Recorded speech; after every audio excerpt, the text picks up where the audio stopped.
Sir ಈ ವಿಚಾರ ನಿಮ್ಮ ಗಮನಕ್ಕೆ ಇದೆಯೋ ಇಲ್ವೋ ನನಗೆ ಗೊತ್ತಿಲ್ಲ, ಬಟ್ ನಿನ್ನೆ ಆಗಿರುವಂಥ ಇನ್ಸಿಡೆಂಟ್, ಮೊನ್ನೆ ಆಗಿರುವಂಥ ಇನ್ಸಿಡೆಂಟ್ ನಿನ್ನೆ ಸೋಷಿಯಲ್ ಮೀಡಿಯಾದಲ್ಲಿ ಸಿಕ್ಕಾಪಟ್ಟೆ ಸದ್ದು ಮಾಡ್ತು. ಕನಕಪುರ ಶ್ರೀನಿವಾಸ್ ಅವರು ಒಂದು ಹೇಳಿಕೆನ ಕೊಡ್ತಾರೆ. ಹೀರೋಗಳಿಗೆ ಬೈತಾರೆ, DK ಅವ್ರಿಗೆ ಬೈತಾರೆ, ಆ್ಯಂಡ್ ದರ್ಶನ್ ಅವ್ರಿಗೂ ಕೂಡ ಹೇಳ್ತಾರೆ 35 lakhs ನನ್ನ ಬಳಿ ಇಸ್ಕೊಂಡಿದ್ರು, ವಾಪಸ್ ಕೊಟ್ಟಿಲ್ಲ ಅನ್ನುವಂಥ ಆರೋಪ ಮಾಡ್ತಾ ಇದ್ದಾರೆ. ಈಗ ಆಲ್ರೆಡಿ ಪ್ರೇಮ್ ಸರ್ ಫಿಲ್ಮ್ ಚೇಂಬರ್ಗೆ ಕಂಪ್ಲೇಂಟ್ ಕೂಡ ಅರೈಸ್ ಮಾಡಿದ್ದಾರೆ ಅವ್ರ ಮೇಲೆ. ಸೊ ನೀವು ಗಮನಿಸಿದ್ರ ಈ ವಿಚಾರವನ್ನು? ನೀವೇನಾದರೂ ರಿಯಾಕ್ಟ್ ಮಾಡೋಕ್ಕೆ ಇಷ್ಟಪಡ್ತೀರಾ?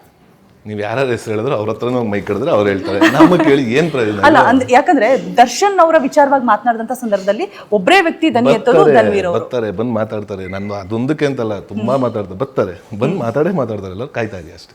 ಓಕೆ, ಪೇಷನ್ಸ್ ಇಂದ ವೆಯ್ಟ್ ಮಾಡೋದಷ್ಟೇ ಧನ್ವೀರ್ ಅವರ ತಾಳ್ಮೆ ಅಂದಿದ್ರೆ ಎಲ್ಲರಿಗೂ ಉತ್ತರ ಸಿಗುತ್ತೆ. ಓಕೆ, ಸಂಜನಾ ಅವ್ರಿಗೆ ಏನ್ ಅನ್ಸುತ್ತೆ ಈ ರೀತಿಯಾಗಿ? ದೊಡ್ಡ ನಿರ್ಮಾಪಕರು ಸಿನಿಮಾ ಪ್ರಮೋಷನ್ ನಾನು ಬಂದಿದ್ದೀನಿ, ನಮ್ಮ ಸಿನಿಮಾ ತುಂಬಾ ಪ್ರೀತಿಯಿಂದ ಪ್ರಮೋಟ್ ಮಾಡ್ತೀನಿ. ಓಕೆ, ಇನ್ನು ಸ್ಟಾರ್ ಕಾಸ್ಟ್ ಬಗ್ಗೆ ಹೇಳೋದಾದ್ರೆ ರಂಗಾಯಣ ರಘು ಅವರು ಇದ್ದಾರೆ, ಒಳ್ಳೊಳ್ಳೆ ಸ್ಟಾರ್ ಕಾಸ್ಟ್ ಇದೆ. ಸೊ ಅವ್ರ ಜೊತೆ ಎಲ್ಲ ಆಕ್ಟ್ ಮಾಡಿದಂತಹ ಎಕ್ಸ್ಪೀರಿಯನ್ಸ್ ಇಬ್ರು ಶೇರ್ ಮಾಡೋದಾದ್ರೆ? ನನಗೆ ಸಿಕ್ಕಿಲ್ಲ ವರ್ಕ್ ಮಾಡೋದಕ್ಕೆ, ಸೊ ಕಾಂಬಿನೇಷನ್ ಇರಲಿಲ್ಲ. ಇಲ್ಲ, ಪ್ರತಿ ಸಿನಿಮಾದಲ್ಲೂ ದೊಡ್ಡ ದೊಡ್ಡ ಕಲಾವಿದರ ಜೊತೆ ನಡೆಸ್ಬೇಕಾದ್ರೆ ಲೈಕ್ ಪ್ರತಿ ಸಲನೂ ಒಂದೊಂದು ಕಲಿತಾ ಇರ್ತೀವಿ ಆ್ಯಸ್ ಯೂಶುವಲ್. ಅದರಿಂದ ಬಟ್ ತುಂಬ ಖುಷಿಯಾಗುತ್ತೆ ದೊಡ್ಡ ದೊಡ್ಡ ತಾರಾ ಬಳಗದ ಜೊತೆ ನಾವು ಸ್ಕ್ರೀನ್ ಶೇರ್ ಮಾಡೋದು ತುಂಬ ಖುಷಿಯಾಗುತ್ತೆ.